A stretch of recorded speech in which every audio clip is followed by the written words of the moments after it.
You're 10 minutes into an interview, and it's not going well. The candidate's answers are fine, but they're not sparking your interest. You have at least 35 more minutes allotted together.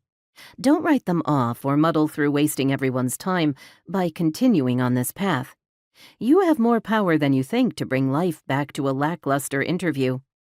It's often easier for hiring managers to connect with candidates who have similar backgrounds, pedigrees, credentials, or perspectives.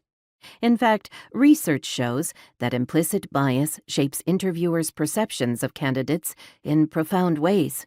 At the same time, research also attests to the enormous benefits of diversity.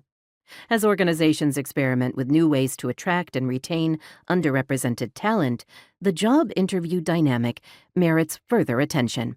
Fortunately, there are proven strategies for boosting your chances of clicking with an interviewee, no matter how or whether your backgrounds align.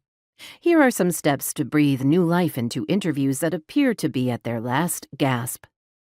Move your questions into a different domain. If your questions about a candidate's experience and credentials are being met with stilted or incomplete answers, move into a different domain. Instead of focusing on the past, turn to the future. Where do they see themselves 3 years from now? How will your organization look, feel, and function differently if they're brought on board? Or venture into the realm of magic wands and hypotheticals. If you were starting a company tomorrow, what would its top 3 values be? If a conversation about tasks, capabilities, and responsibilities is going nowhere, try pivoting toward interpersonal dynamics, which are key to getting things done in any workplace. This area showcases candidates' emotional intelligence. Conversation starters might include, "Tell me about a workplace conflict you were involved in. How did you manage it?" Or, "What was a moment of pride you experienced recently?" Or, "How do you respond when a manager criticizes your work?" Give them control.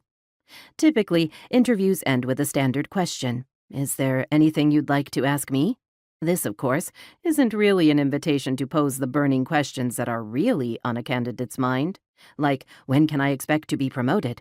Or, is this actually a great place to work, or is all the talk about culture and work-life balance just lip service?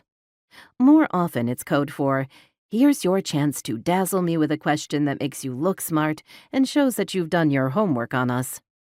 If an interview is lacking chemistry, consider handing the reins over earlier in the conversation, with an invitation that's more genuine. Perhaps ask the candidate, "What should I be asking you?" Or, "What question do you wish I had asked?" Being the interviewee can feel powerless. Questions like this disrupt that dynamic and allow the candidate to set the agenda.